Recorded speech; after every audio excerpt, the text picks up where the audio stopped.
Hello, and you are listening to the Book Was Better podcast, the podcast where we talk about the book of the film. I'm Luke. I'm Lizzy. And this week we're talking about Serenity. Hey you, put down the popcorn and turn on the light. It's gonna be alright, my friend.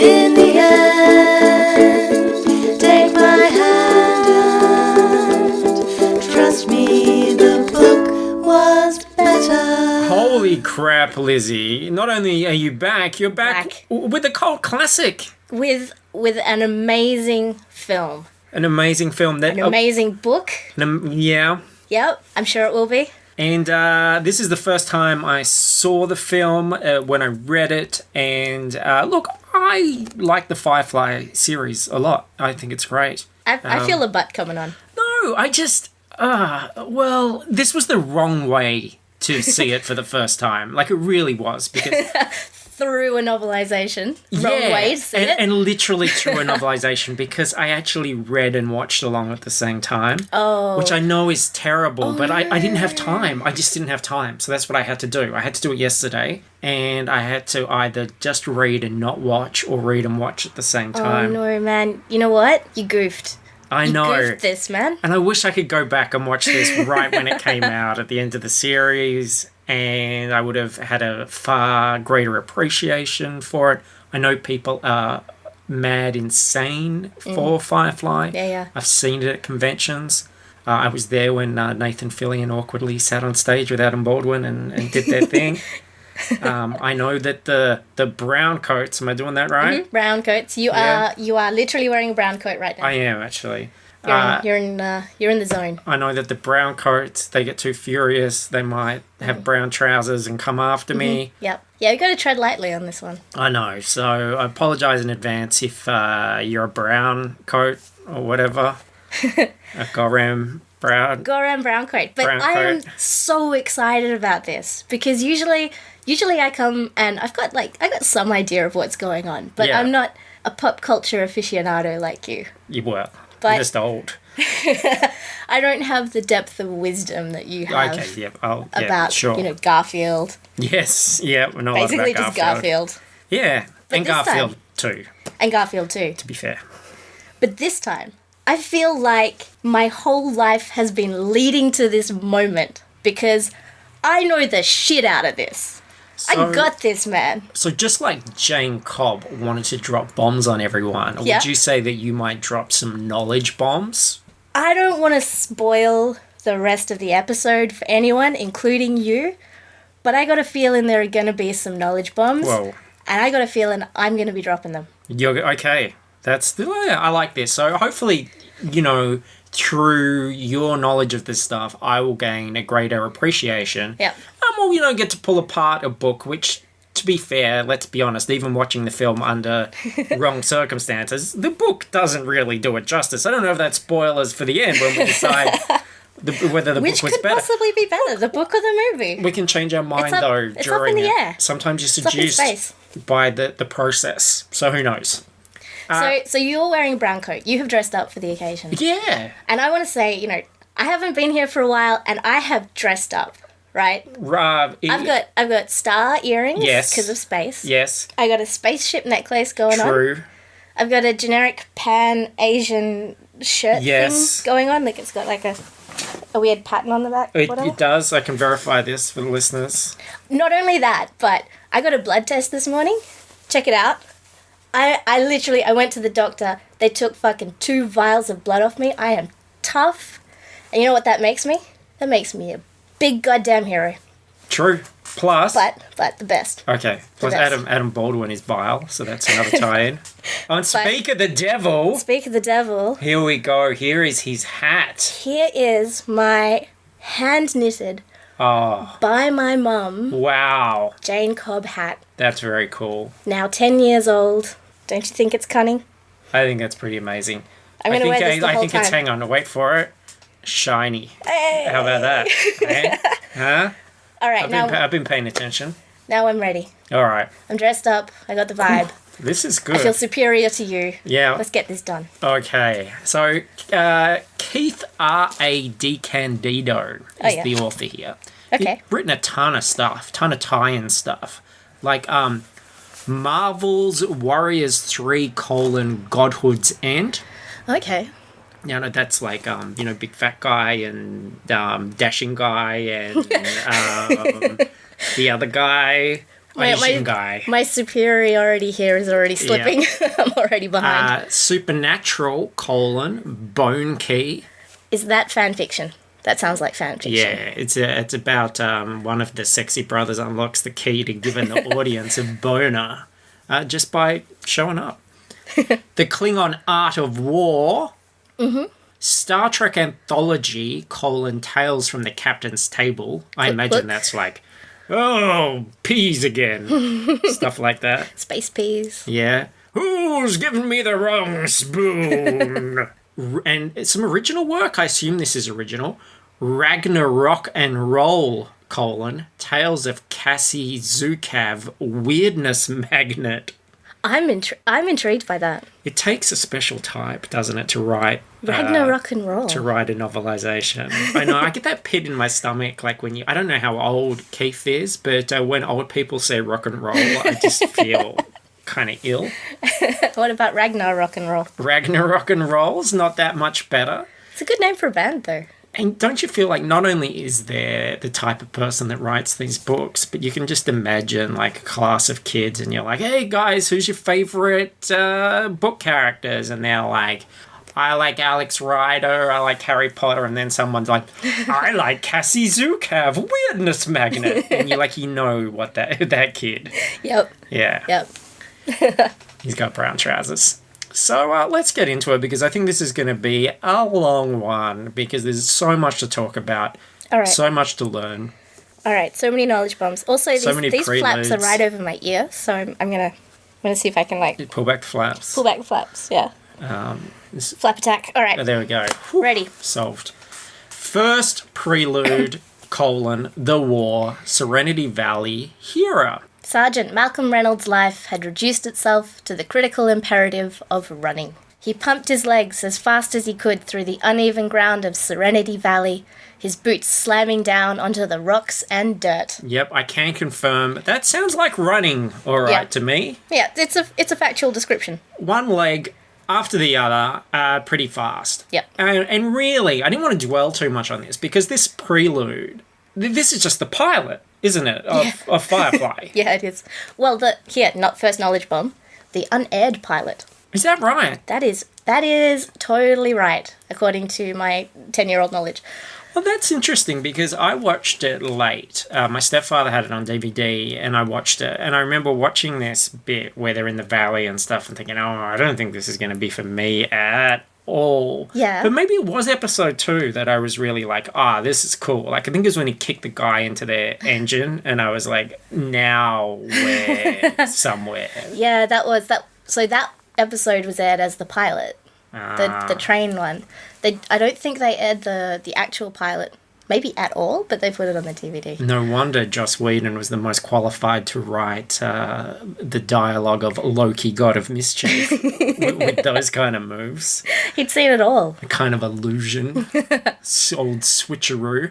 And yeah, I'm not sure exactly how much is really being added to the story of the pilot by the author. He stumbled up the incline that led to the base camp, throwing his arms down at the last minute to cushion the impact as his body hit the ground. That, he thought, could have been ugly. Might have split my lip or something. It was a weak joke, but such were powerful funny when you were watching Alliance aircraft mow down platoon after platoon after platoon. So is this a first? Basically, top of page 2, the author already surrenders, admitting the extra thoughts that he's giving the characters are crappy, and thereby setting the bar very low for the future. It didn't fill me with confidence. It's kind of the reverse of like Peter David's methods. Like Peter David has the actual dialogue from the film, and then in their thoughts they're like, why did I say that stupid thing? Yeah. But this is kind of the opposite, where the dialogue from the film is like there, and then the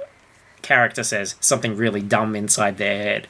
So they say something like really meaningful, and then in their head they go, I done a poopy. It's a very weird character. Like, a lot of the characters are very weird in this novelization. Mal wasn't sure, but it seemed fair to certain that he was the highest-ranking browncoat left in this Goram Valley. And this was the first time I knowingly remembered confronting Goram. Yeah. Probably say Goram. Goram. Goram? Goram. Goram, they say. Goram. And I sort of put a note here saying, is this a thing? I kind of knew it was a thing when he said it again on the next page and the next page. Yep. And then pretty much every page after that someone said it, which was weird because they talked about God and goddamn. Yep. Well, not goddamn. So why Goram if they've got God and they've got dams? I'm assuming they have dams. Probably. And rams as well. And rams. Goram. Yeah. God and ramming. So the serious answer here is that the universe is envisaged as an alliance between what America becomes and what China becomes. Mm-hmm. And so they intersperse a lot of the dialogue with Chinese phrases and Chinese words, and that's where this has come from. It's a Chinese word. It's a way of them swearing without it having to be censored. Right. Which makes me think, like, this happened 10 whatever years ago. Imagine if Firefly were happening now with Netflix. Oh, with Netflix and the internet, and they could just do whatever they wanted. Imagine that world. Bring it back. Those guys need to eat. I would watch that. I would watch the shit out of that. I think Nathan Fillion has been eating a little bit, but he's got the post-30. Oh yeah, no, it's great. Thing. I love it because like I saw it in person. I was like, oh, thank Christ, you're built like me now. And I'm like in this, when he takes his shirt off and he's like, oh, I know, right? Pumping around. I was like, Jesus Christ, Mr. Fillion. Golly, what have you been filling yourself with? I feel like we need our own sci-fi swears. Maybe if people want to on the Facebook come up with some original Facebook sci-fi swears, space swears. A space profanosaurus, that would be absolutely fantastic. You got any ready to go, or do you need to think about it a bit more? I think like I like ones that are kind of close to real ones. Yeah. Like I mean, frack was like the Battlestar one, right? Yeah. Yeah. My one, thanks to autocorrect, is funking. Funking. Like it used to be ducking, but now my autocorrect does funking, so everything's like funt funking good. Or funting. That Sounds so rude. I know, because it's like it takes the two top tier ones and just meshes them together. Oh no, that's too rude. That's too rude for space. Stick it up your funting cut. No. Oh. I know, right? But that's the thing, all right? It's so filthy. It's not the words themselves, is it? It's always the context and the intent. So therefore, why is it better to say like frack than fuck? Because it's all about intent. Because otherwise, they are just words. They're just sounds. Yeah, but some of them sound so rude. I know. Like that one that I can't say now. That's too rude. Yeah. Too rude for space. Yeah. Can't do it. Fun witch. So, more wit and wisdom from the Book of Mal here. I became quite obsessed with this. You were into Mal. Grin was fixing Mal with his usual serious expression. They won't move without a lieutenant's authorization code, sir. Firmly implanted in their Goram rectums. He said in italics, so he was thinking that. And it's like Mal's outer voice is weighted and his inner voice is like more sort of Adam Sandler type character. Quite unusual. And I didn't know Mal was religious, but then... Oh, you're going to explain this to me. Hang on, I'll read the thing. His weapon primed, Mal took a moment to pull the crucifix out from under his shirt. Kissing it, he whispered a quick, "Our Father." Mal wasn't arrogant enough to think of their independence cause to be the same as the way Christ defied the Romans, but he was also wise enough to see the similarities. It's got like Mal wants his cake and he wants to fucking have a piece of it too. Yeah, that's a very confusing description. And then he thanks the Lord for a couple more pages. So is he a guy that lost his faith? That's what I kind of get at the... Yeah. Yeah. At this moment. So at the right. Yeah. So he's all like, oh, God's going to get us through, and they don't get through. So he's like, I'm out. See you later, religion. Isn't that just like God? to not be there. Yeah. To not exist. Yeah. There's Mal out there in the valley, up Yeah. against the odds. Yeah, being a good guy, probably. Yeah. And then, As far as we know. Everybody's miserable for the next few weeks, according to the book. Oh, and Zoe is there as well. That's his right-hand man-woman. Yep. She's there as well. Zoe gave him her "You're rutting insane, sir" look. Now, talking of man, that's hard. space wares, see, this is a weird one because rutting is like an English word as well. Yep. And I think rutting is dirtier than fucking. Yeah, well, Like pigs rut. yeah, animals rut. Yeah. So, and fucking is used as a sort of intensifier a lot of the time. Like, I'm sick of this fucking thing. Yeah. Which doesn't have a sexual connotation. It's used in a different way there. But by changing everything with rutting, it brings it back to sex, even though you're using it the other way. I think that's weird. Yeah, well, it's just, it's still taking the same taboo. It's just using a different word for it. Yeah, I just think, like, fuck's far more versatile, whereas rutting isn't. Well, maybe... Just when you're saying, maybe it's like, 'cause if you're you not call used to- someone a fuckhead, you're not You bringing could call sex. them a rut head. You're not bringing sex into it. Rut brings sex into it. No, only because you've normalised fuck. You don't reckon, like, we just use it as well as, like, we use it to describe that act, but we also... Because that's one of those funny things about censorship. Like, if you look into, or, like, ratings and stuff like that, like, you know how a movie can get away with, like, one fuck, like the X-Men movies have? That Right. can't be a sexualized fuck. Right. So Wolverine can say fuck off, Right. but Jean Grey can't say fuck me. Right. Unless it's like, she's just "Ooh." like she's just dropped a hammer on her foot and she's oh fuck me. Yeah, okay. I still don't think she can say that. Yeah, so the context is different, whether it's like sexualized or if it's just like a sort of an intensifier. Yeah. Yeah, so in this case, rutting is being used as an intensifier. Yeah, exactly. And, like, rutting is just a super gross word. It is. So you wouldn't want to use it in a sexy way because it's just not sexy. No, you wouldn't want someone riding your front hole. Oh, no. Ah! Oh, space is hideous. So, who knew though that war was so funny? At least according to the author Keith here. Then he saw that Grin was lying down on the job. Not really his fault, mind, seeing as he had a bullet hole where his left temple used to be. Oh, grin. Lol. Is he working hard or hardly working? That's what I want to know.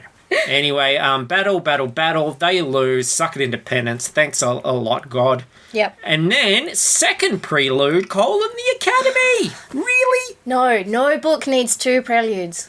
So, the book skips the bit where the child in River's class talks about Reavers raping people for hour after hour, which I thought was, just vintage Joss. Vintage, yes. Brilliant. And it starts like this instead. Dr. Simon Tam pounced on the letter from his sister like a hungry man attacking a meal. At least, Simon assumed it was the same. Having grown up in one of the wealthier families in the Alliance, and having even his young age carved out an impressive career as a physician, he had never known hunger. He knew of the concept only from the textbooks he'd read. So just like in the first prelude, the author is admitting premature defeat again, letting us know that the opening simile was poorly thought out and inappropriate to the character. However, so as we've long learned, it's one of those cases that when you become a novelizationist, they remove your delete key. Like if you write something, you don't go, oh, that doesn't feel right. You just go, you have to like justify it or tear it apart in the next sentence. It's all done like an olden days newsroom. Type. Print it! And what were these textbooks that he'd read? Like Hunger for Dummies, Feeling Hungry 101. I don't understand. Yeah, just textbooks on explaining poor people to the rich people. But this was a really... it wasn't enough of an introduction to Dr. Simon Tam for me. Because if I were writing this novelization, basically the whole book would be a Terminator-esque description of his arms. I know his, muscles from holding those textbooks and, bulging eyes from reading so much. And throbbing wallet and whatever from all of his parents' money. Like, just the kind of stuff that you really want to read about. So you're a Tam ma'am. What tipped you off to I that? know, but more than like a Mal gal. I am 100% for realsies properly in love with Simon Tam / Sean Ma. Like, He it's looks like, it's he a reminds me forever of Wes thing. Bentley. I don't know who that is, but I would probably appreciate him. He's like the guy with the crazy facial hair that makes up the games in the Hunger Games. Oh, no. Very different. Yeah. Very different. No, that guy's got like this, like, angry face. Well, he's going acting on. though in that. Oh. Because he's got to kill a lot of kids through machinations and stuff. Well, Simon Tam is acting in this as well. Maybe he's really angry. He's not. I follow his Instagram. okay, He's a and delight. he's alright. He's a pleasant dude. So He's more than lovely. Mal. So Yes. Tam ma'am, Mal gal. Not a Jane Dame. I'm not, despite the hat, I'm afraid. Okay. Look, he was one of my favourite characters in the series when I was watching. Like that one with the where they've the statue. I'm not talking English now. Yep. That one where there is a statue built of him. Yep. Yeah, I love it. And the song, so good. Yeah. So Simon's super smart sister River, she's at the Alliance Academy and she's sending back coded letters that she's in trouble. So clearly space pregnant. Yep, that's it. So he goes and rescues his sister. She's being probed by the Alliance and she's like psychic. Mm-hmm. And she's kind of a ninja. Yeah. And when they escape, they end up escaping onto this dubious heap of junk called the Millennium Falcon. Yeah, pretty much. The Serenity. Fewer Wookiees. And they In are this one. lured by...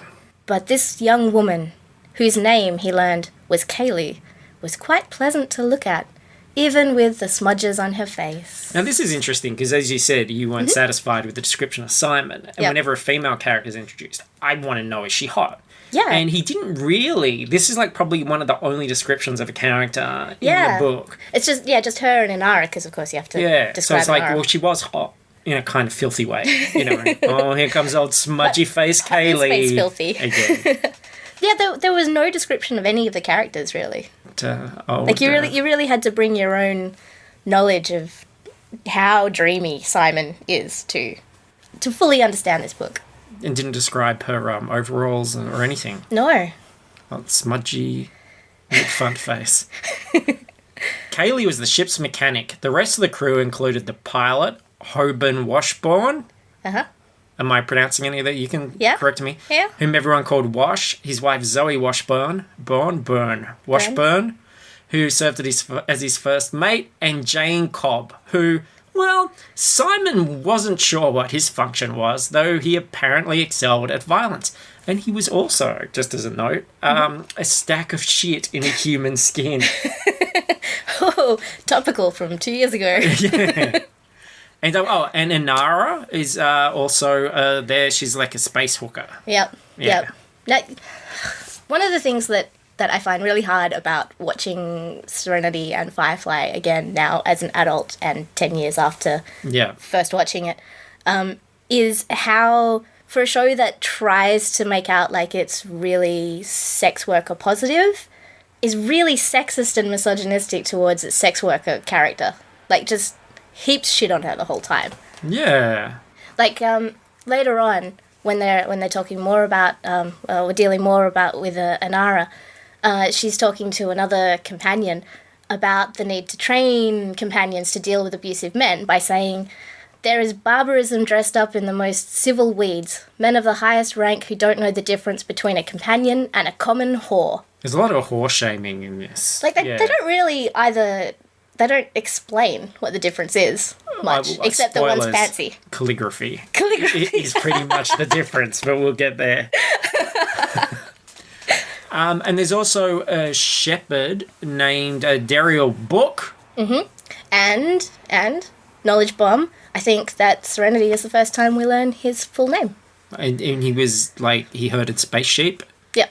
And a civilian called Lawrence Dobson. Yep. Not in the film. Just backstory. Is that from the book. TV series? There's a lot of Yeah. stuff just called out from the TV series. Yeah, it was from the pilot. And also Lawrence Dobson. Dobson, do you get it? I don't, but I'm going to make a guess. Yeah. I'm guessing Joss Whedon's son is called Lawrence, and wow. DOB stands for date of birth. Oh no, that would have been heaps better. Okay. No, it's just because he's a big dobber. He's the I don't remember. mole. Phew. Well, let's go with your one instead. Okay. Good work. Lawrence Whedon. Lawrence Whedon, the son with the date of birth. Yes, yeah. Yeah, it would have been better, I guess, if the date of birth was in the name. It's just, we would assume that his son has a date of birth. Unless it's a future son. The son is always TBA. wanted. And the Captain Malcolm Reynolds, a barely polite man who practically had the word scoundrel tattooed on his forehead. And look, fast forward to 2016, when the Joker literally has the word damaged tattooed on his forehead. That's so true. That's so true. It's like that episode of South Park where they go on about how the Simpsons did it first. Serenity did it first. Yeah, knew that was where things Yep. were going. And then look, it's character shortcuts. People are short on time. Yeah. It's economic character development. Yeah, you just always go back to the Han Solo archetype. Yeah, always. yeah. I was in EB Games looking at the pop finals, and I was like, "Can I get a discount? These are all damaged." I didn't really do that, but And this the week is young. the part that we're talking about in the book. This is the moment in the pilot where we first meet the Doctor, and that's when I fell in love with him. That first moment and because he's wearing Simon's the like a Doctor.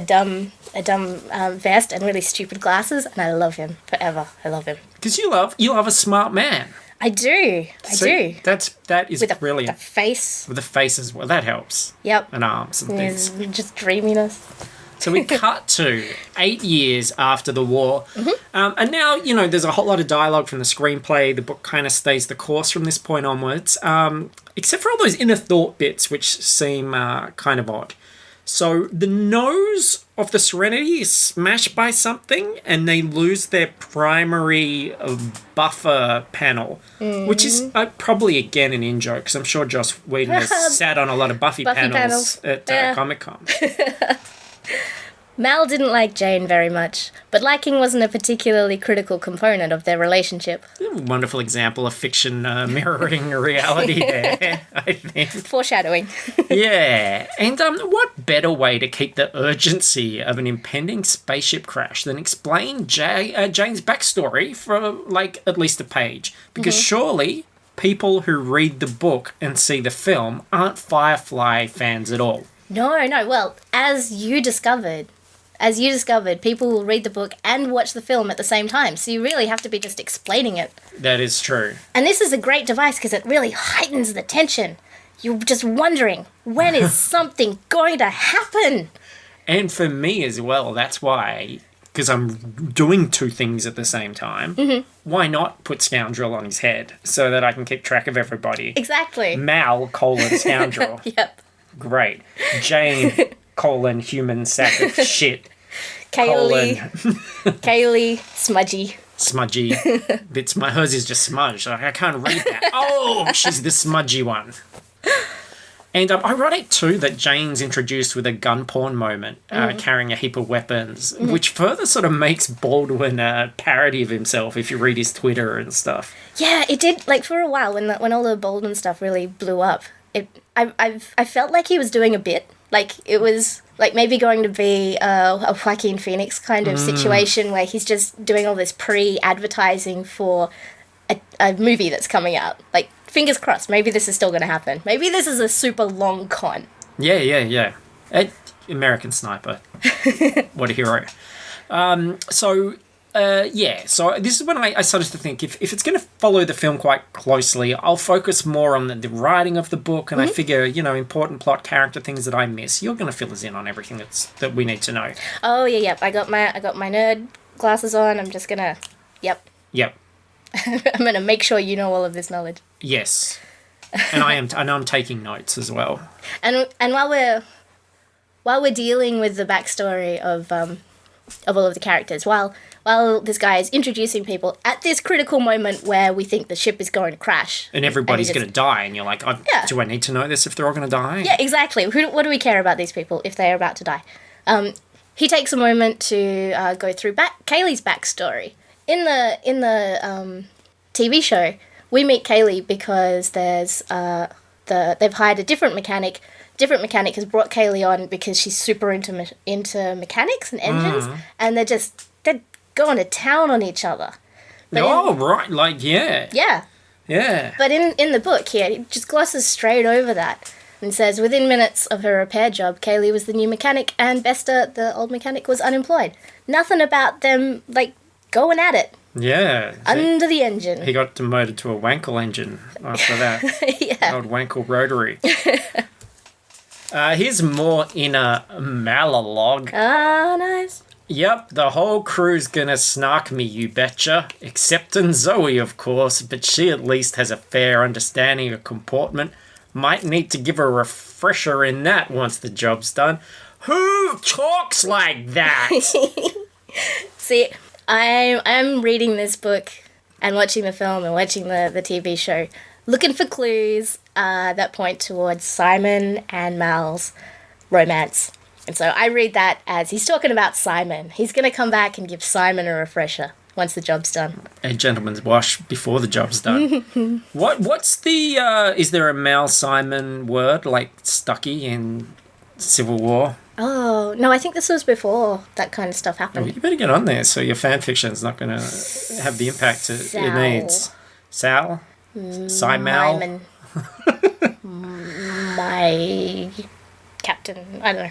So Mal, he wants to take mentally traumatized 17-year-old River, who later becomes 16 years old in the book, due to some wormhole, something, on a job to rob an Alliance bank. Yep. And Simon is really pissy about this idea of his sister going on this job, which made me think, because, you know, her awakening and kind of fighting and everything happens in this, it made me think, what the fuck did she do for all those episodes that I watched? Well, I seem to remember, like, she wasn't a psychic ninja then? Well, they didn't quite know. Yeah. Like, it was just starting to happen towards the end. Yeah. God, shuffling your feet, Joss Whedon. Christ. Well, knowledge bomb here. Originally, he planned 7 seasons. Apparently, Yeah. there was enough of this story for 7 seasons in a movie. Optimistic Joss. 7 seasons in a movie, and we only got 1 season cut short at a film. I think we're in the darkest timeline. I think we should have a new book with better phrase called Just a Mystic. Just a This is about Simon, so you might want to read it. Simon wondered if his growing unease lately related to the departure of the shepherd. Book had always been a voice of reason and steady counsel, so for that matter had been Onara. What kind of a universe lets them leave, but keeps Jane on board? No one loves Jane at all in this thing. No. They all hate him. No. Book had always been a voice of reason. It's an audiobook, clearly. Again, I'm more interested in Inner Mal when it comes to all the characters. Not Outer Mal, but Inner Mal. Zoe smirked. Like a downy feather, sir. Nobody flies like my mister. Before Mal could make a disparaging remark about how feathers can still come to a bad end if they fall far enough from the sky, he felt the deck plates push up against his boots, indicating that Serenity was slowing down. Thank God he did not say that feather thing, because Inner Mal is all derpy-de-derp-derps. His face would have been red. I would think so.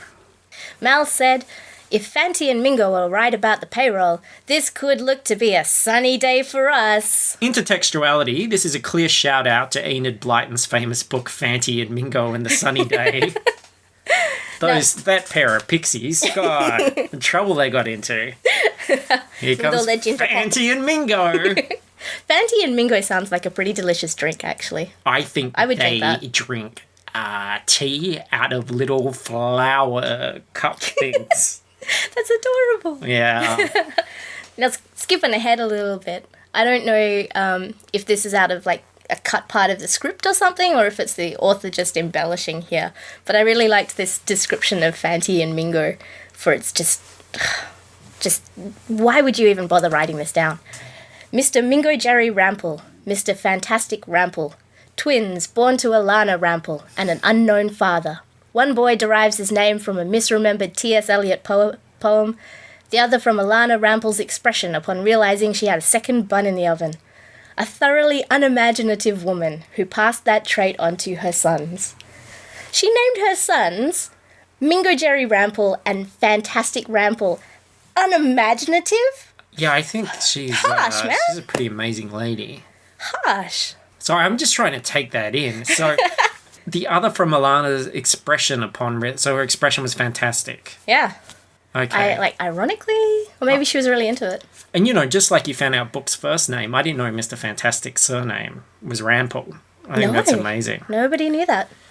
The wind whipped through Jane Cobb's close-cropped hair and tickled the hairs of his goatee. He felt naked somehow, probably because of the lack of grenades. I thought, there's a charity calendar for you. Jane, a couple of grenades swinging in front of him. Strategically placed. Sawn off. Semi-automatic. Little pistol.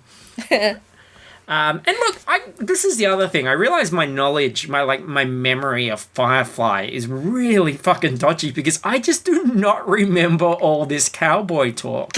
And What? I know, but no, but there is this. No, They're space I know they're cowboys. space cowboys, but the thing is, when you read it on the page, it seems really kind of over the top and dumb. And because I was watching it the same thing, I'd read a line and go, "Oh Christ, no human being can say that." But then Fillion would just kind of really lowball it, right? really low key it, would just sort of mumble it out. And usually as well, they're doing something like he'll say it while putting things in boxes or rummaging through things or having a heightened thing. So that's the kind of energy, and the words just kind of ramble out. Yeah. When you're reading it on the page, it's stuff like, "You've probably guessed we mean to be thieving here, but what we are after is not yours, so let's have no undue fussing." Better be some good coin down yonder. Yeah, I think it's one of those things as well, which when you become too familiar with a writer, and when they become sort of too famous and too public a persona, it's very difficult to separate them from the writing. Yeah. And on the page, a lot of it felt like some of that worse overwritten Joss dialogue, like in Avengers, like when Coulson's shot and he's like, he rabbited boss and he's like, "Don't tap out on me," and you're like, you should be like, "Holy fuck, I got a hole in my chest."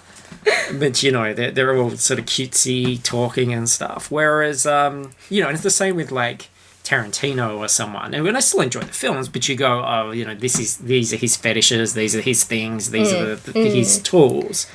And over time, it becomes a parody of itself. Yeah, and the characters can become sameish, whereas you begin to appreciate, although as someone who's, in the past, naive youth had aspirations to be a writer or whatever, you sort of appreciate to a degree that a lot of screenwriters are pretty anonymous. Like, you see a lot of films and you don't know who wrote it. Or, it was a white guy. But apart from that, you don't know who wrote it. Yeah. So, yeah. Yeah, I've been weirdly intrigued and obsessed with historical. Firstly, murder podcasts. Yes. Super into murder podcasts at the moment. You told me the most fantastic murder story ever, and it was so fascinating. This was at my party the other day, and I don't remember any of it. I was pretty drunk by then, apart from the fact that it was just enchanting. But I don't remember a single detail. I'm never going to tell you the story again unless you are story. similarly drunk. It was a great story, yeah. But about the same time, I just suddenly decided to watch Firefly all the way through again a couple of months back. I was also listening to historical murder podcasts about sort of 1800s frontier America. Yeah. And it all kind of tied in together, and I got really interested in Civil War stories. And also, watching Firefly again and seeing them co-opt this Civil War sort of narrative, but flip it, but also not address a lot of the stuff that they're flipping in this really odd way. I think that's what made me just want to listen to more and more of these stories that Firefly was drawing from. And so a lot of them were, the podcasts were interviews with people from around the kind of areas that these stories were coming from. So they were speaking with the same Southern accent and the same vocabulary and stuff. So, the Firefly cowboy talk that looks so dumb on the page. Like, it just works when people are talking it. It's beautiful music. Yeah. It's like when Billy Bob and Sling Blade really wanted those biscuits. You were just like, give the guy some biscuits. He's earned it. Yeah, but when I read it, I'm like, Yeah, but doesn't work talking for me. beautiful languages, beautiful accents, etc. Do you think there's a possibility of doing a big space series or something which draws on Australia's colonial past? Maybe something like Zed Kelly, Space Bushranger. Yeah, except they all had Irish accents. Oh, yeah, I guess. But couldn't he just do like that sort of were they kind of bag and sort of get out of here, cops, you funtin' cuckolds? No, that's so rude. Well, maybe, but it was so jarring hearing that Thor's voice in Ghostbusters. Yeah. Hearing an Australian voice in media is so weird. Especially amid a lot of American voices. Yeah. Yeah. This isn't relevant to this, but sort of relevant to what we were just saying. That's something that kind of irritates me. Like, have you seen the trailer for the film Kubo and the Two Strings? No. It's done by the guys that did like Paranorman and the stop motion animation. Yeah. And it looks beautiful, and it's like a Japanese sort of folk tale with these Japanese looking characters, but it's like Owen Wilson and stuff doing voices all.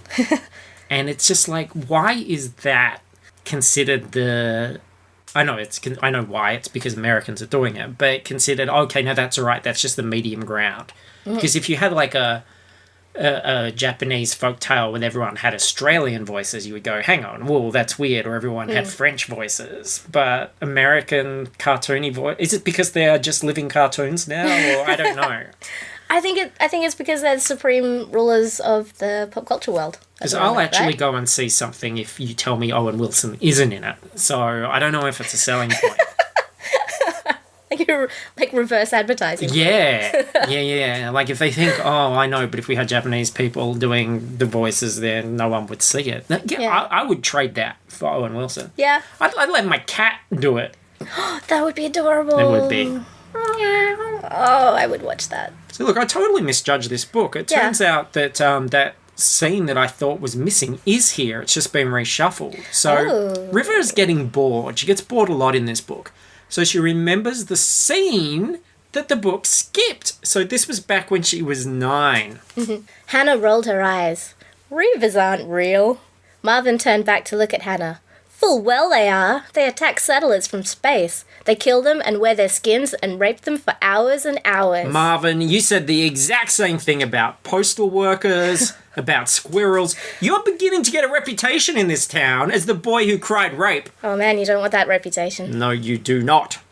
And this is, like, so much of the characterization of these well-loved, well-rounded, well-characterized characters. Because they had a whole season before the film and before this book. So many of the choices that the author makes are weird. Like, he makes River out to be this almost petulant, bored teenager, when we already know that she's like a psychic genius. And a ninja.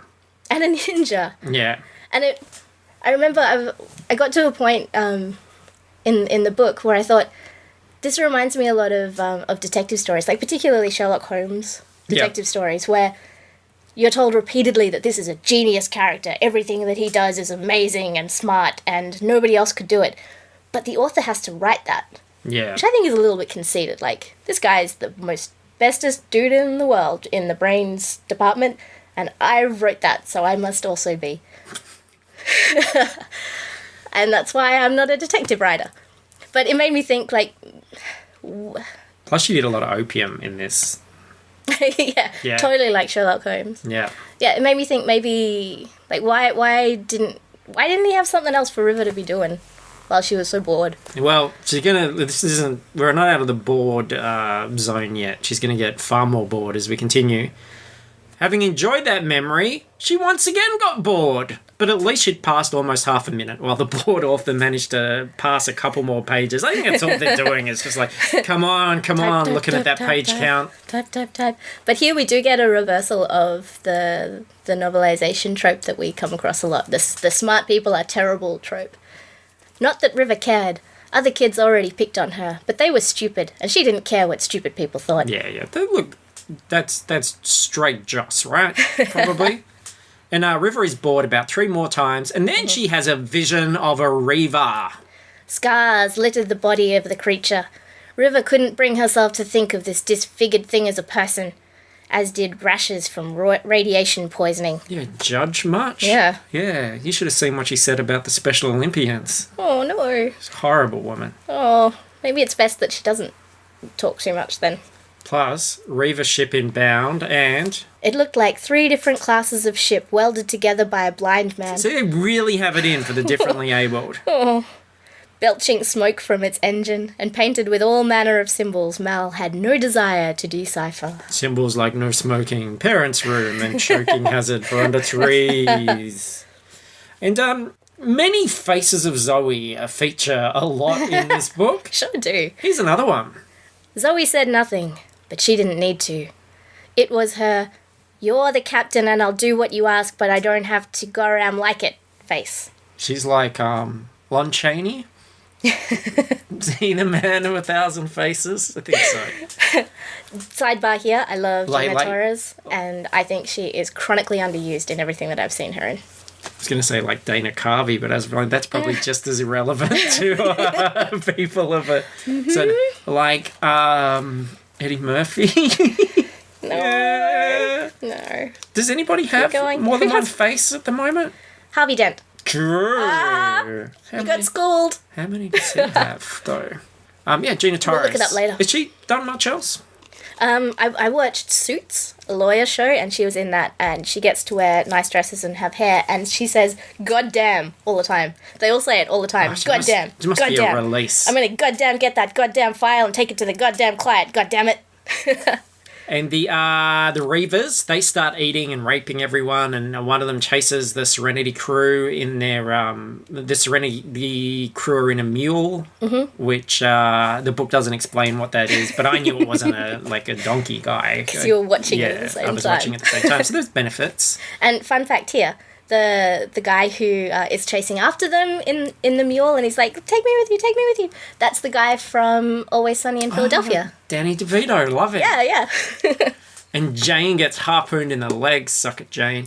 And then they get away, but Simon, he punches Mal in the face and calls him son of a whore. What happened to Companion? I don't know. They just hate sex workers. But this is more evidence that their love is so real. Yeah, a lot of eye contact. So much unresolved sexual tension. But let's jump back a moment, because there's a hilarious Joss Whedon joke where Kaylee rushes in after the Reaver chaos. Like, they've all gotten back on the ship and everyone's like, "Ah, Reavers," and she runs in and asks if Simon is okay. And Mal is like, "Is he okay?" But in the book, this is how they play it out. However, before Mal, could explain to Kaylee that her concern might have been better placed with the people who actually almost became Reaver lunch meat as opposed to them that stayed behind and performed the strenuous task of pushing the door open button and pulling the fire extinguisher lever, a body popped out from the burnt wreckage and lunged for Mal, his teeth bared. Like, we get the joke. Oh, now I do that it's been explained. That is good. That's get it now? good, yeah. It's a good joke. It's classic Joss. So she cared about Simon. He was... Yeah. Kaylee. Yeah, but he wasn't even in danger. Oh, It was Mal the whole time. You silly bugger. And she should have her heart on her sleeve. She should. That would be good. Yep. And Jane Literal. should have a chip on his shoulder. And he could nibble on it occasionally. Yeah, and dip on the other shoulder. Oh, that'd be so frustrating though. You're like, I can't bring my shoulders together. What if it was a hot chip and tomato sauce? People do that, right? Tomato sauce on their Yeah, hot I chip. think so. Yeah, like you pick one up in your mouth and then turn your head and like dip it in. And then like a seagull. Oh man, if I was wearing armor, they would be my pauldrons. I reckon that 500 years in the future, people would have that. That's going to be a space innovation. I think so. Well, we came up with grease-proof pockets on Exactly. this podcast. Yeah. So why not? Yeah. Grease-proof epaulets. Armor, big pauldrons, and chips and dip on each one. Someone Photoshop that up. Let's see what that looks like. So then we go way back to the beginning of the movie Oh, yeah. Dr. Matthias, who experimented on River, gets a visit from the operative, a mysterious man, played by... Spoiler, he's black. He's black. There's He's a clue. the bad guy and he's black. There's a clue here. When he saw... What he saw when he entered the long spare room... Sparse room? It said spare in the book, and I thought that too. I was like, was this their spare room? Like, just in case guests came around? Yeah. The Alliance, they have like a torture chamber, science lab, and a spare room. In a spare room, yeah. Just in case someone wants to crash for the night. Yeah. Alright, what he saw when he entered the long spare room was a nondescript, dark-skinned man. That's like the only description of a character we get in the whole thing, right? You need to Dark-skinned be able man, to picture it. wearing wire-rimmed glasses and a suit that looked like it was almost a uniform, but for its lack of insignia. The man was viewing one of the holo records. You'd think by now they would have replaced them all with holo MP3. No, he's listening to holo records because, like, wire-rimmed glasses? He's a space hipster. True. And he's played by, the actor is? I don't know how to pronounce that. Chutul Ajifori guy. That guy. Yeah. He was in a bunch of stuff. In Mad Parodies, he's shits well, eats awful. Oh. How do you say it properly? I don't know. I googled it and I learnt it for about 5 seconds. I don't know, but he is awesome. I like him a lot. Sorry, dude. I can't say your name. I feel bad. Probably can't say your name. You're unpronounceable. That's true. I'm better than you then. With a crisp metallic sound, the operative pulled a sword out of his briefcase. Matthias had never seen a sword in person before. He knew some lunatics on the outer planet still used them, but to see one on a central planet? Well, those lunatics happen to say the exact same thing about holo records. And the operative forces this guy to die on the sword, to like fall on the sword, to be impaled, to be a shish kebab. To be fair, though, the dude did put a psychic in a room with a bunch of top government officials. Like, it's a pretty rookie move. True. Pretty monumental fuck up right there. Funted it up. And the operative is determined to find River Tam. Uh-oh. Good. Do you reckon, do they have any other siblings? Like Tim? a bubbling brook. Little Tim Tam. Sleepy Hollow. Little Timmy Tam. Mal, look, I know you disagree on this. Mal's... No, but wait, Americans won't even know what a Timmy Tam is. Fuck them. Mal, they got Google. Didn't they invent it? Mal's cowboy talk is so dumb when written down like this. Days as babes in a basket when we took 'em in. We sheltered 'em plenty. Man has to cut loose, learn to stand on his own. Do you reckon Joss put on a big 10-gallon hat on his big ginger noggin when he typed that out? Probably. But I am so into the space cowboy thing. Ever since that episode with Patience, the old lady who's in charge of the moon, and she comes riding in on a horse and she's all like, give me the money, or whatever she says. I've wanted to be an old lady who runs a moon with a hat and a horse and a gun, and I don't know what horses do. On the moon? On the moon. No, it's just in general. Oh. I know that they exist. Horses? But I don't think I've ever been near one. I don't think. One time I walked behind a donkey and the person I was with was like, don't walk behind a donkey, that's a dumb move. I was like, why wouldn't you do that? Because they'll kick you. Yeah, right. Horses would do that even more because they're bigger than donkeys. Well, that's just rude. Yeah, being a space cowboy is a tricky business. So, Mal thinks about Inara's backstory for a while as a bored author basically skims through his old DVDs in order to pad out the word count. Mm-hmm. Yeah, but all of this Mal and Inara stuff, it's overt, but it's not the real story, because Mal ends his little reverie about Inara with thoughts of dreamy Simon. Oh, I think you're onto something here. It says, so let the doc follow her and the shepherd out the airlock. It's about time we got back to basics anyhow. Mal lay down on his bunk and stared at the ceiling for a good long while. It was a glass ceiling, and he was thinking about Simon. Simon slept above. Naked, flat on the floor. I thought it was a Minoc for a while there. Speaking of Inara... It's kind You ruined it for me. We cut to her at the companion training house. While she could train them in calligraphy and bowmanship and all the various methods of pleasure, she brought them something more important. Experience. More like blowmanship, am I right? Are they trying to say calligraphy and bowmanship are various methods of pleasure? Yeah, I don't know. It's like, that's take weird. this piece of paper, honey. I want you to calligraphy for me. Just get those loops. Oh, so squiggly. But she's not having it. The other companion is trying to like make her feel bad about having a crush on Mal, because she knows that Mal's in love with Simon. And she blows up. This is unbearable. Captain Reynolds is no pirate. He's a petty thief, and he never laid a finger on me. So another classic intern typo, clearly Yeah. meant to be laid a finger in me. And meanwhile, the crew, they land on Beaumont. And River proves that she's definitely the smartest one there. Besides, it didn't matter how many times Jane got hurt. He would continue to survive. On Earth that was, or so she'd read, the only creatures who were able to survive the great cataclysms were cockroaches. Jane was like a cockroach in that sense. Most senses, if it came down to it. Typecast. And I thought, look, Yeah. I'm giving so much friendly ribbing to Adam Baldwin. Yep. So I thought, let me just check his Twitter while I was writing this. Yeah. Let me just get a reminder, and I like this. Frank Zappa should be required listening for broken-hearted pussy generation assholes. Yep. Perfect. Yep. He There's delivers. Jane Cobb. Right there. And part of the weirdness of this book for me is also how it felt a lot like it was cutting and pasting from a synopsis of the film. Like there wasn't any flowery language Yeah, scene or setting, big descriptions of anything, like people, places, things, action, things. animals, And- vegetables, Yeah. minerals. And it was very like it was a lot like this kind of stuff. Made me long for a little bit of burger talk. Burgers. There were no burgers. No burgers. No space burgers. What did they even eat? Nothing. Just the chips and dip thing. Chips and dips. Nothing else. River watched the people go by at the port where Serenity had landed on Beaumont.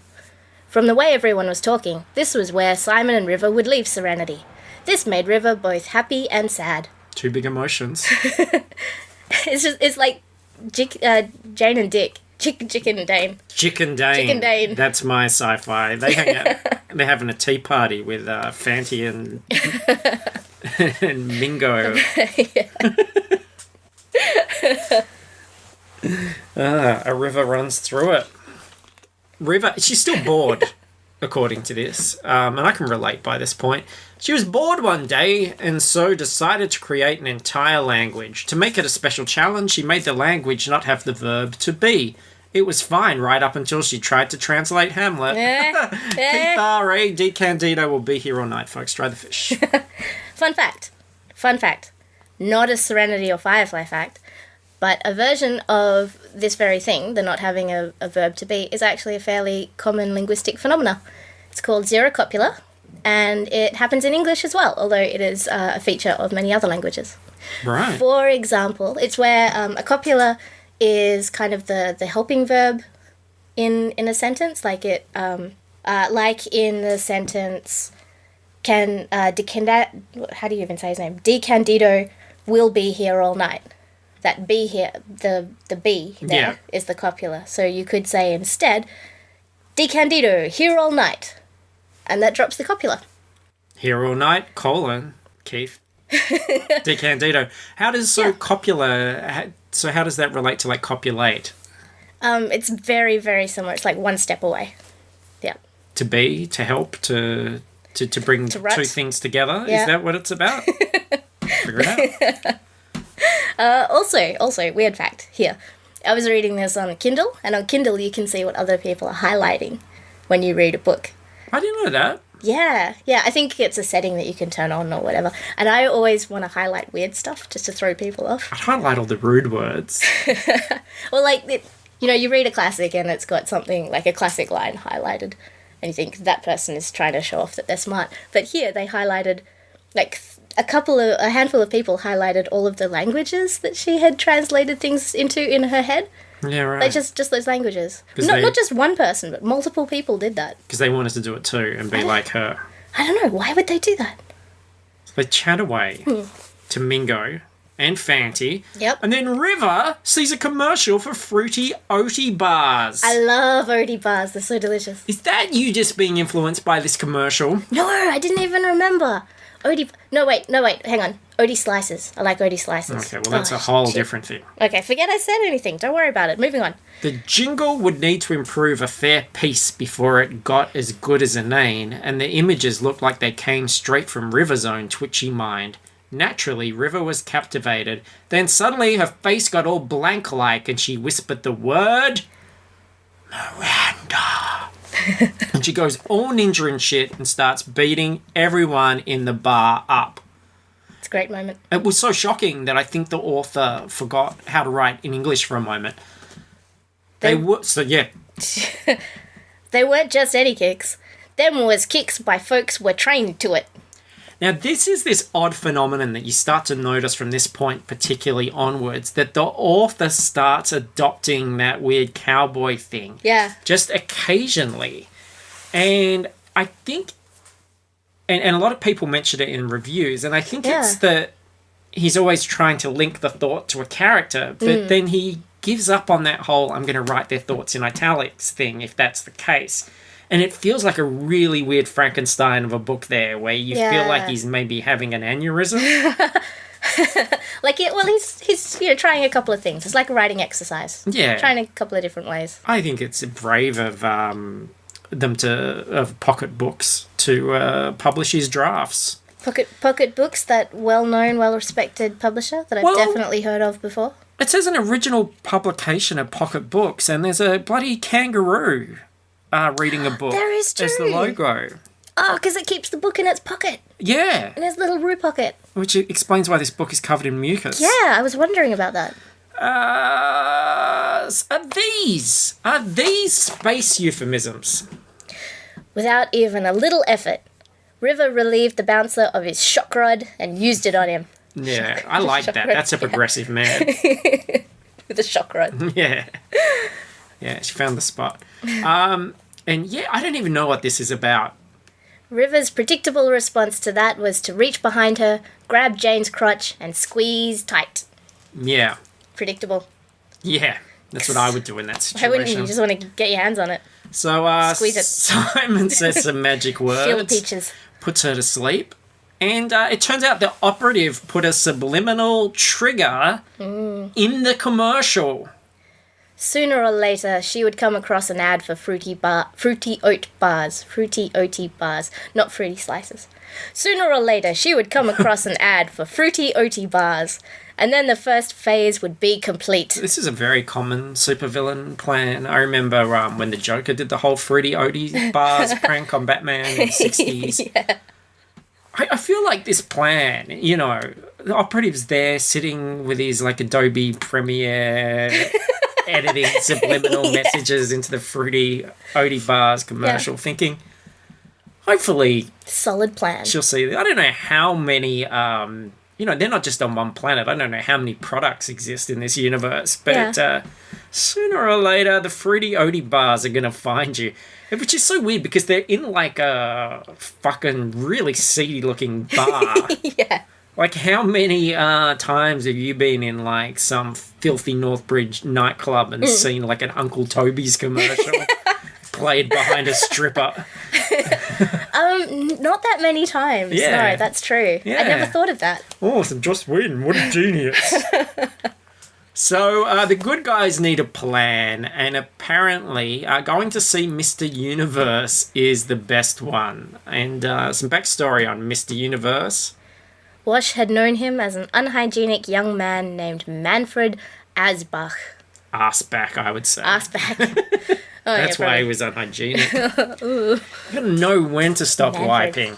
Manfred's a good name, though. This is no Mr. Universe, Schwarzenegger, bodybuilder type. No, he's not. This is this, dude that, look, here we go. It says here, his only company was a love bot, TM, named Lenore. He'd had Lenore since flight school, truth be known. It's commitment. I reckon the worst love bot in the film, in a film, Yeah. ever, is Bicentennial Man. Yeah. Because you've got like this family cracking open this big crate. They've all got this big boner, and then the thing looks like Robin Williams. Aw. Very depressing.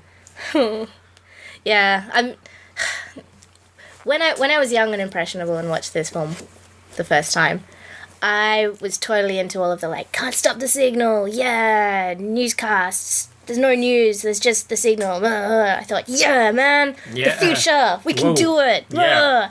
But now I'm old and jaded. Mr. Universe just bums me out. He's like Ask Jeeves Ugh. compared to Google. Really. He's like Serenity was predicting the future, and now the future is here, and now I'm like, oh, I wish we hadn't wished for this. So, thanks to Mr. Universe, they watched the footage of River's big fight, and Wash was actually grateful for that, as he hadn't gotten to see River in action. He especially enjoyed the part where she grabbed Jane's privates, and wondered if Mr. Universe would consider making him a copy of just that part. you're a weird guy, Wash. Wash is not very developed in this book. He's sort of always in the background, and considering this is one of the few insights we have about him, Yeah, and this is one of the few moments of backstory. It's all about Mr. Universe. yeah, and look, if Wash is into this, I think that's fine. But he's a married man. Like, what else are you going to do out in space? Like, They didn't really seem to have the internet. No, that's true. They didn't have YouTube. Maybe he was No. going to They had use waves, this. though. It would have been a pretty good bit of footage to maybe launch YouTube. Yeah. Yeah. And you could have edited in like a River- honk sound. River grabbing James' crotch. Think of all the views. Fantastic. But they had waves. Do you remember Google Wave? Google Wave. And the long ago. Oh, yeah. Serenity came out, and, well, Firefly came out, and Google was like, yeah, we're going to make this happen. And nobody ever used it. What was Google Wave? I remember the name. Google Wave was like a messaging thing. I think it basically turned into Google Hangout. Yeah. No, I do. I remember actually doing projects. Yeah. Like organising projects with Yeah. Grug on Google Wave. Yeah, we used to Holy use it. crap. In the old days. Jeez. Again, we're in the darkest fucking timeline, because we don't even have Google Wave anymore. Phew, someone needs to get No onto second that. season of Firefly. Maybe we No should- Google Wave. Maybe we should I don't ask- have the chip and dip thing. We should ask Jeeves. See if we can sort it out. Anyway, they figure out Miranda is a planet, and there are Reavers hanging around it or something like that. Bummer. They run into Book on Haven, but I'm more interested in... Hiroko spent the entire time on Kaylee's lap, getting salad dressing all over his face and Kaylee's pants. The mechanic didn't seem to mind. Lucky Hiroko. Oh man, he's like a 7-year-old or something. I didn't know that. I thought something really sexy was happening. No, not at all. God. And I'd like to do a shout out to Shepherd Book here, because nobody ever cares about Shepherd Book because he's super boring. Can I put my hand Sorry. up as one of those people that doesn't care about Shepherd Book, which you might have noticed from my lack of notes about Shepherd Book. But he's the one that had like the inklings of a backstory as well. They kept trying to tease that maybe he's got a hidden past, and I think there's a comic book about that goes into his past and explains it all. And it's like it's super interesting, but it's so boring. Yeah. Why is the character so boring? The only, Is it just that he's not Simon Tan? I think it's just because he's not Kaylee covered in salad dressing, licking her lips and going, I'm all tangy. You got a weird thing going on there. I think that happened. And after a bunch of talky talk, Wash gets a message from Mal. He sort of intercepts this video communication. A wave. A we wave. might like to say. A wave, yeah. Abandoning the dinosaur sword fight, which wasn't working too well on account of he didn't have any toy dinosaur-sized swords, he activated the wave to reveal Inara's lovely face. That's just silly. He loves dinosaurs. So, shirtless Mal is lured to the companion training house to see Inara, even though he assumes it's a trap. Yep. Clearly a honey trap. Uh-huh. Now, it's raining outside. If you hear weird background noise, smashing it up. is, yeah, That's the absolutely engine noise. peeing it down out there. The operative watched. Inara Sarah was a truly beautiful woman, and not just in the sense that she was good looking, though she was that. She had grace and poise and brilliance and everything a sexual partner could possibly want. It's just listed absolutely everything I look for in a woman. / sexual partner, because otherwise, kind of invisible to me. Yep. Nothing else. Nothing else necessary. This quote that you just read struck me particularly with another one, that a lot of the characterization around the operative isn't about what he is, but about what he isn't. So you had that one where he's like, oh, maybe. Oh no, sorry, my quote is about that. Your quote's about nothing. My quote's basically like a bait and switch, because it's like, she was good looking, but she wasn't just good looking. She was also smart and stuff, as you would expect from a fuck buddy. And you're like, whoa, hang on. I thought you were going to say something like positive about, like, you know, that About women. Yeah, about her other qualities. And then you just brought it back to sex. It's all about rotting. She is a companion, right? There's nothing else to her. But at least she's not a common whore, because she can do calligraphy. That's true. Okay, so going back to what I was trying to say. Yes. What I was going to say is that here are 2 quotes that show that the operative is characterized about what he isn't. Okay. All right. Had he any interest in such things, like Anara, he would have sought out her services, given the appropriate occasion. Which is irrelevant if he's not interested. Exactly. He's not into it, so just why mention it? It's like the people on the internet that are like, not interested in movies, but they type in the forums all the time about how much they hate them. Yep. And another one from a bit later on. Were he someone else, the operative would have found that amusing. But were he someone else, he wouldn't be here. Were he wearing a really tall top hat, he would not have been able to get through the doorway. But seeing how But he wasn't. Into the spare room he went. Reynolds makes his way in disguised as a female prostitute. And I suddenly was like, Joss Whedon, have you been watching Wild Wild West? Was this before or after Wild Wild West? Maybe. I think it's after. Well, because of time travel, probably they did it first. Well, space-time continuum is a very tricky devil. Yeah, exactly. And like he comes in dressed as a girl, but it could have been sexier. It wasn't his finest moment. Yeah. Could have been shirtless. Could have had girl Like in written that on other his scene. forehead. Girl. To really drive it home. Yeah. And of course, the operative lies in wait. He wants River. Mal says, no, nuts to that, pal. And a fight breaks out. He then tossed Reynolds against a wall, and he used the momentum of that toss to block a blow from Sarah. I think Simon's ever tossed Reynolds against a wall. Oh, yeah. Oh, definitely. Sorry. Just need a moment to think about that a little. Okay. The move was a variation on the Kenshike karate strike, and the operative was impressed that she got as much power behind it as she did.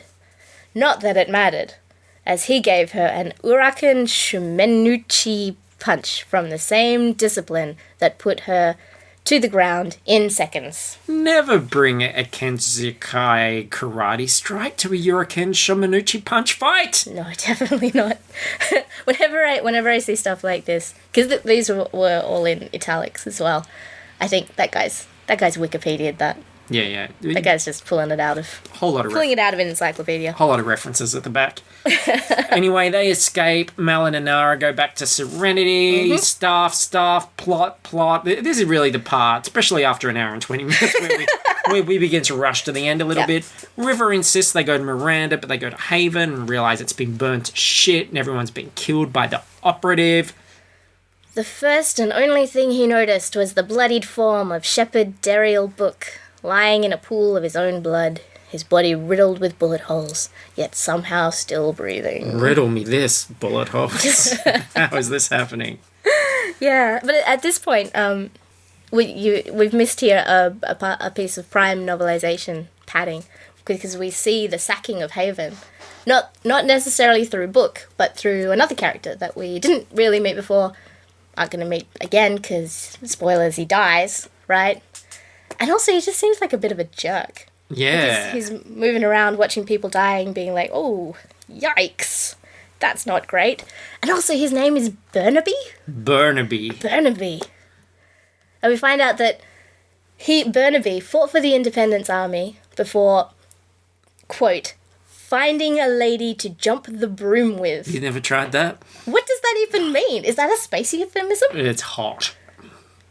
Should I Wikipedia it later? Yeah, definitely. Turn off safe search. And then as he's watching his friends and family die, not wanting to, Burnaby looks down. Mildred, his wife, lay there, bullet holes riddling her already marred face, because also she was on fire for a bit. Bastards didn't even leave her pretty no more. Nope! Worst husband ever. I'm not jumping a broom with him. Who's interested in an already married face, I think. So our book dies, leaves a bloody handprint on Mal's cheek, totally Force Awakens, which was first, because that happened a long, long time ago. Yep, exactly. And at this point, Book is all like, his dying message to Mal is, I don't care what you believe, just believe it. And somehow that's going to save the world and everything. Which I think is a really dumb moral to have for a film, right? Like, doesn't matter what you believe, just believe it. Particularly as that's the fatal flaw of the operative, right? He's got all of this belief in the Alliance, and it turns out to be a bad thing. Whereas Mal has all of this belief in whatever it is he's believing in, and it's a good thing, but they're exactly the same. Yeah, it's the fatal flaw of, like, the modern world. That's all the message that goes out all the time. It's like, oh, but we got to respect everyone's beliefs. And it's like, yeah, but you believe really fucking crazy, insane, supernatural gubbins. Like, what is the line? Like, where I have to go, okay, yeah, fairies in your garden. Great. Mal is now inspired to go to Miranda. Because he believes. But first he wants to disguise his ship. Now, as Zoe had said, they were making it an abomination. She and Simon strapped the bodies of the good folk of Haven, who, Mal was the first to admit to, deserved finer, to the front, like figureheads on a sailing ship of old. They'd made sure to take the bodies that were most defiled. And Jane did defile the bodies that weren't quite defiled enough. There was a scale there. Scale. You know, Suzanne and I did this to her car.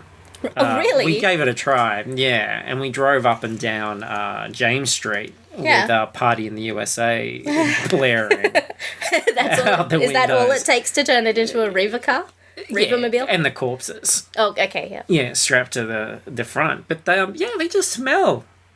Yeah, they would. But see, they've got a plan because they go out as soon as they're going through the atmosphere, it all burns up and it's just skeletons. Oh, that is so badass. Like, the ship's covered in flaming skeletons. Yeah. Yeah, you must have been reading the book at that point, not watching the film. I think maybe. Or fallen asleep. Were there flaming skeletons on the ship? Oh, mostly just skeletons. You didn't really see the flaming. No, well. At one point in all of this, Jane's thinking about all of the reavering up the ship, and he says, God's balls. Which is, that's a weird thing to say. God's balls. Why didn't that take off as a Firefly catchphrase? Goram is much better than God's balls. I don't know if it is. God's balls. God's balls? Oh, I've said that too many times now. There are a bunch of God's balls oddballs on Serenity at 7 o'clock. This plan works, though. Minutes later, they were past the Reaver Armada, having gone through the gauntlet unmolested. Minutes after that, they arrived at Miranda. These Reavers really do have a pretty clear agenda. Yep. It's all pretty quiet. There's bodies around, and an exposition hologram explains that 30 million have died because the Alliance added an ingredient to the air in order to calm the population. And most of them, they were so chill, they did nothing at all and just died. And then 10% got all aggro and violent and became the Reavers. Now, yep. Come on. Come on, Joss Whedon. Well, I know, like, how did they test this? Because it affected 100% of 30 million people in a really, really bad way.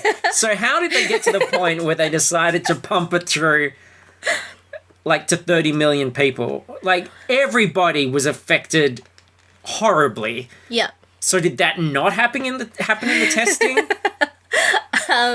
Well, to be fair, they did have a spare planet. of people to test on. So maybe that was just the first test. They have tested it with just like 1 or 2 rather than 30 million. Well, who knows, in 500 years, maybe they don't have animal testing anymore and you just have to do it secret style on humans. Test it on Steve, see how his productivity is. Also, you test it on 1 or 2 people. It's not a big enough sample size to really get statistical significance. 30 million! 30 million is a good sample size. Seems like a little bit of a That's a lot of science right there. To me. Space science. All right, Space science is happening. I'm sold. So they decide to broadcast this hologram, to expose what the Alliance had done via Mr. Universe so that everybody can share in all this skeletons and misery. Yeah. And I'm watching course, somebody actually get eaten on camera. And it's sponsored by Fruity Odie Bars as well, which is a great tie-in deal. Whew. But it's a trap. No. The operative runs a sword through Mr. Universe, and Mal, who's en route to go to Mr. Universe, he makes sure that the Reaver Armada clashes with the Alliance Armada, so space battles. They got a budget now, things happening. By now, Reynolds had to see his Armada, even with that cannon on his backside. Mal, you're full of surprises. Still, I thought I'd seen everything. He's like a little Astro Boy here. Firing out his butt. And the Serenity crashes by Mr. Universe's base, but... Wash turned to Zoe and Mal and grinned. I am a leaf on the wind. What? And then the harpoon that was as thick as a tree crashed through the window and impaled Wash to the chair. No! Wash! Mal had known Zoe a fair amount of time. He didn't never hear such pain in her voice as he did right then, not even during the worst of Serenity Valley. It was her, my rutting husband just got impaled to his chair by a Goram harpoon, sir, face. She's got a lot of faces. I know. She's got as many faces as Harvey Dent. I feel like she's just prepared all of these just in case. Yeah, practicing in the mirror. My rutting husband just got stung to death by space bees, captain face.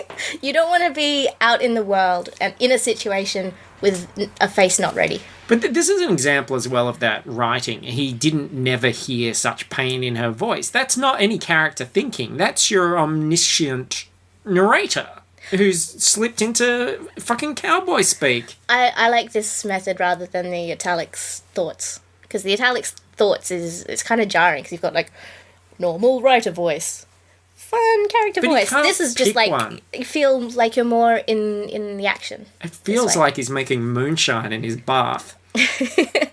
They attempt to make a broadcast as the Reavers overwhelm them. River gets pulled into the throng. Not a thong. Not a throng. It is a throng. A throng. It is a throng, but it's not. Oh, she's not wearing a thong. Even though we know what these guys are like. Mal, there's like spring break in there. Mal takes out the operative. He broadcasts the footage, and then it's revealed that River, rather than be overwhelmed... The door opened to reveal a blood-splattered but not noticeably wounded River Tam holding a Reaver blade in each hand.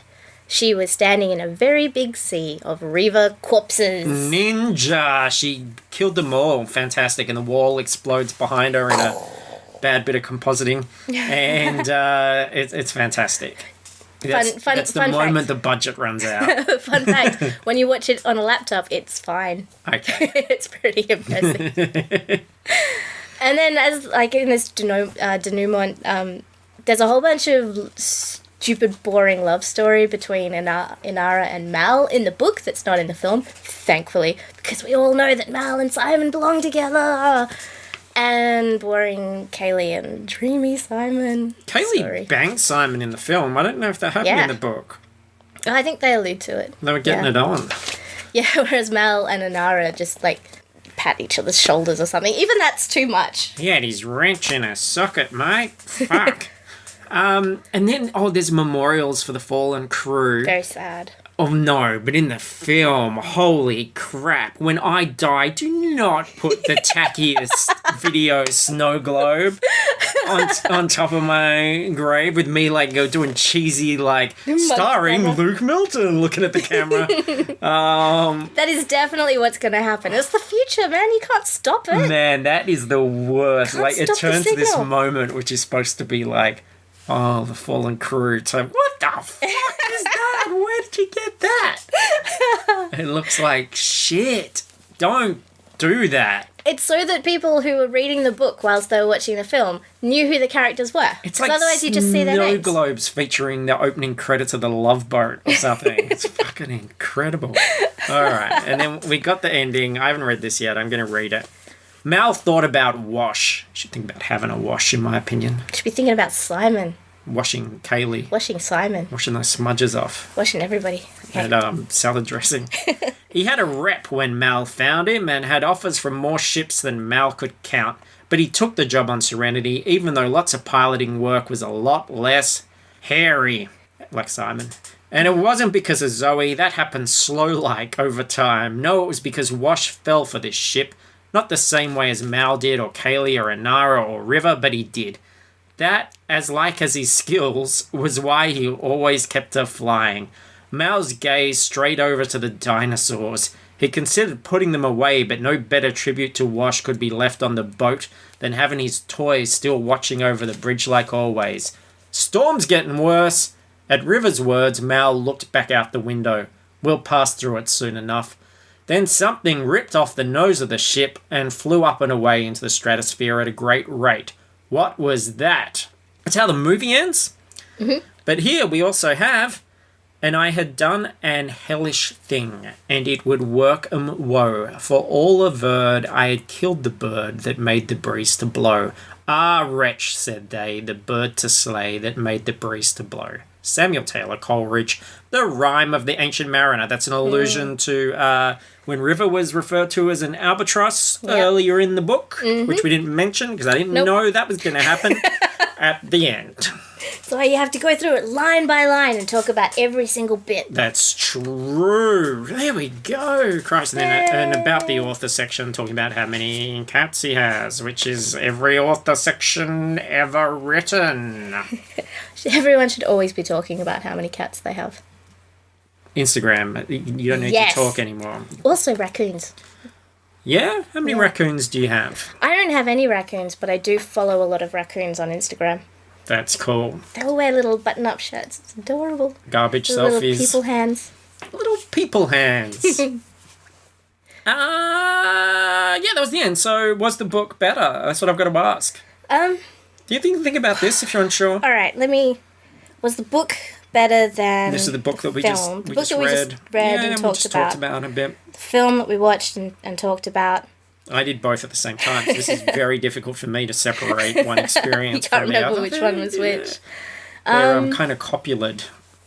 I'm going to go with a controversial decision here. Yep. I'm going to say that the Ooh, if you want to be really controversial, you could just lie. And then stats people know you're lying, but did they still have to put it in that column? But how would you know? I'm very convincing. How would you know that I was lying? Well, that's true. Sorry, I interrupted your thought. What were you going to say? I was going to say that I'm not going to choose the movie. Okay. I'm not going to choose the book. Oh, yeah, this is controversial.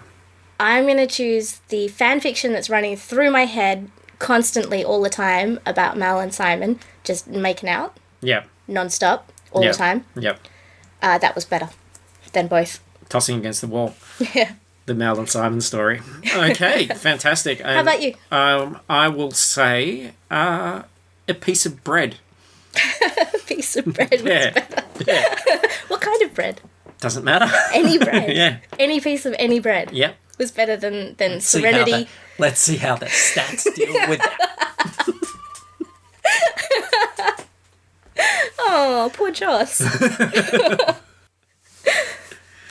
And look, 96 reviews on Whoa. Amazon, which is just crazy. And a lot of them are obviously brown coats. Yep. And, they had a lot of the same criticisms that we had about the book. People generally didn't like it. There are a few people that are saying, it's a really good companion to this. But a lot of people said... Companion or a really good common whore?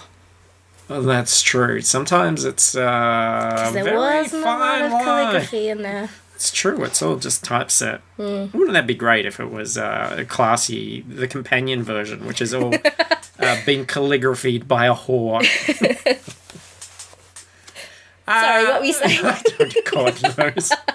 96 reviews. Most of them were pretty coherent, but I just chose some short ones. Yep. Just a little sampling. A little taster. Yep. A little taster's plate. If you have watched the Firefly series or any part of the Firefly series, this is a must-see video. To own it is golden. To watch it is memorable. It is the movie that explains all on the Firefly series. Okay. Not a reader, clearly. No. Well, maybe that guy did what you did. Is that your review? Yes, is that your Amazon review? That is my review. It gets confusing. Starting off with your own review. Must-see video. Video means to see? Does it? I think so. If this book is as book as the movie, it will be terrific. Firefly was a terrific TV series, and this TV movie was just terrific, so the book should be just as good. That's pretty much what my thought process was before we chose this book. I feel like I've been asking the wrong questions. We say at the end, was the book better? But we should say, is this book as the movie? That is a much more difficult question. Here's another one. There's some people that really struggled with what they experienced. Great comic book, love it. There's a whole range. It takes all sorts, and that's the thing. When something's popular, you're gonna get a mix of people, and they all experience it differently. Someone thought it was a video. Someone thought it was a comic book. Maybe they meant great comic book, great comedic book. Great Firefly, I like the glowing bum the best. Fun at campfires. Oh my god, I just got it, because the spaceship kind of looks like a firefly. Is that why it's called... I wanted to know why it's called Firefly. Is that why it's called Firefly? It kind of looks like a bug. I only just got that. It's got a bum at the back. Oh shit, you're going to edit that out, right? No, you're not gonna... no. Look, revelations. Oh, how breaking embarrassing. news. That's what it's all about. And the final one. Awesome, glad I got this item. It works great. It does the job great. I received this item so quick. I was blown away. This item? Yeah. What? And look, say what you will about this item. Works great. Oh my god. Does the job great.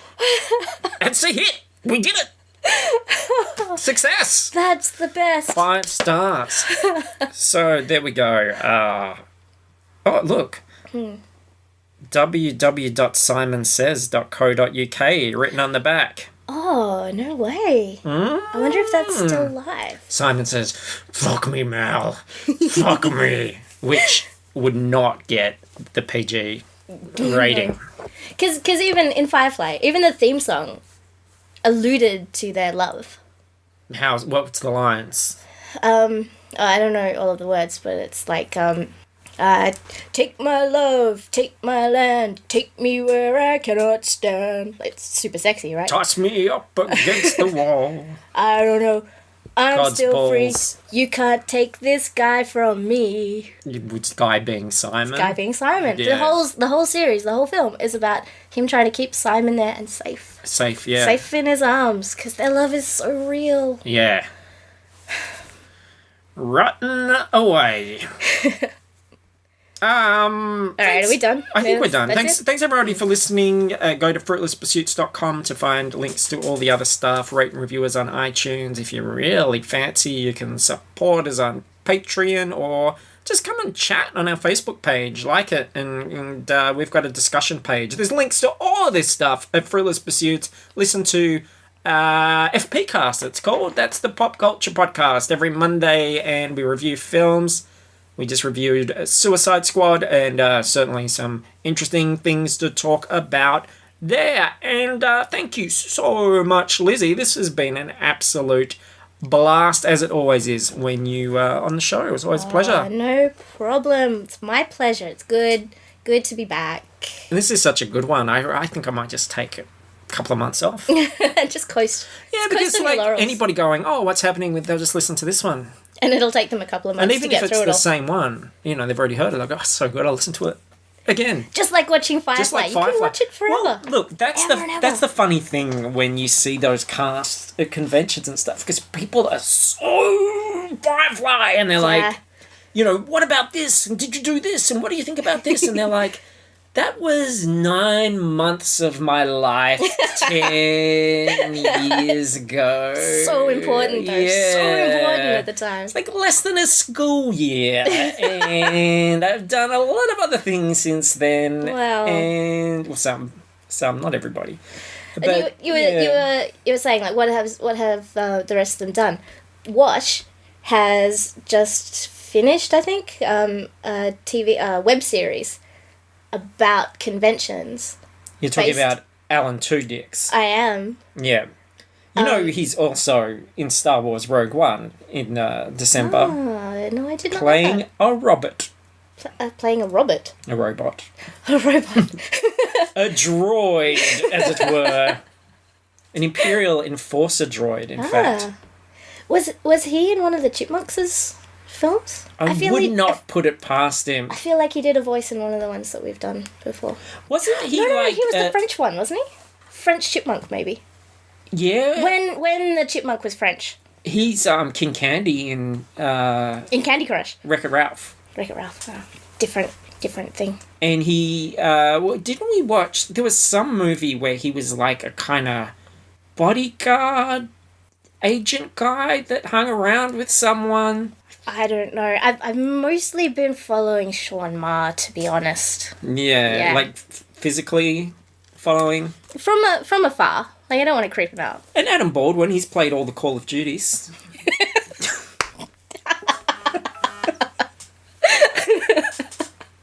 Thanks for listening, everybody. We'll catch you soon. Oh, you gotta say the thing. Oh, I should catch you on the space flips. Space Manji. Miranda.